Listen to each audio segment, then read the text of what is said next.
Langston, Galloway and David Stockton played starring roles as the USA Men's World Cup qualifying team delivered an 88-81 win over Colombia on Monday night in Washington, D.C. to move within reach of 2023 FIBA Men's World Cup. After an 84-69 loss to Brazil on Friday night, head coach Jim Boylen's squad was hungry to right the ship and end the window on a positive note. From the opening whistle, his team played with pace and intensity and took control of the game. After struggling to make shots 3 nights ago against Brazil, the U.S. saw its shooting percentage improve against Colombia. Thanks to some good ball movement, the Americans frequently found themselves with quality looks from beyond the three-point arc early in the game, and they took advantage by knocking down those opportunities. As a team, the U.S. started off shooting 5 of 9 from three-point range as it jumped out to a 19-8 lead midway through the opening quarter. Colombia, led by top scorers Michael Jackson with 25 points and Romario Roque with 24, was able to start chipping away at the deficit. The Colombians used second-chance opportunities to overcome their slow shooting start, and by halftime, the U.S. lead was just 47-41. Galloway made his presence known in the fourth quarter. He scored on 3 consecutive U.S. possessions, a three-pointer, a drive and spin move to the basket for a layup, and then another three-pointer. Galloway's standout play opened a 77-65 lead for the Americans with 5 minutes left to go in the game, and then it was another teammate's turn to deliver the dagger. By scoring 7 points in less than 80 seconds, Stockton brought the lead to 84-69 and helped his team match its largest advantage of the game. From there, the U.S. was able to close out the final minutes of the game for the win.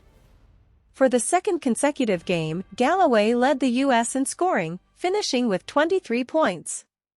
He was a major factor on the defensive end as well with 2 blocks and 1 steal. Boylen noted how important it is to have a FIBA veteran like Galloway that the team can turn to when trying to close out games during these qualifying windows. Langston's professionalism is a big part of this, Boylen said. So although maybe he doesn't go to the World Cup, he's one of 297 guys since 1992 that have worn that USA basketball jersey. He takes a lot of pride in that. We take a lot of pride in that. Nobody's ever going to take that away from him. Following this performance, Galloway is now USA Basketball's career points leader, 119 points, in World Cup qualifying since the format was amended in 2017. You have to look at the small victories, Galloway said of his time with the team. To wear USA on the front of my chest and to able to represent your last name, to have Galloway on the jersey, that's big.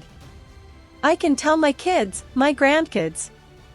And I have pictures, I have a lot of memories. They won't know where the game is at, they'll just see Dad played for USA. Stockton, who was driving hard to the basket all night long, also finished with 23 points to go along with 3 assists. Elijah Pemberton, who did not play in most Friday's game against Brazil, chipped in across the board with 10 points. He also came up with 1 steal and 1 block. The win came despite Colombia having a significant advantage in offensive rebounds and steals, 2 areas that Boylen emphasized with his team before the game. We're thankful for the win, Boylen said. We needed to respond after the Brazil game. It bothered our group. I thought we came out in the first quarter and set the tone of how we would like to play. We really felt that 2 things were important in this game, their ability to steal the ball and get into transition, and their ability to offensive rebound the ball. Those were things we talked about. They're elite at both those things. We won the game, despite those 2 things being in their favor, thanks to Langston and the guys that have been with us before. They delivered and I'm really happy for them. Although the win over Colombia wasn't enough to secure the U.S. its World Cup berth, it puts the team in a great spot. There's one final qualifying window still to come in February, when the U.S. will travel to South America for a pair of road games. A win in either of those games would qualify the U.S. for the tournament, but even with a pair of losses, there are other scenarios that would still clinch the World Cup berth for the United States.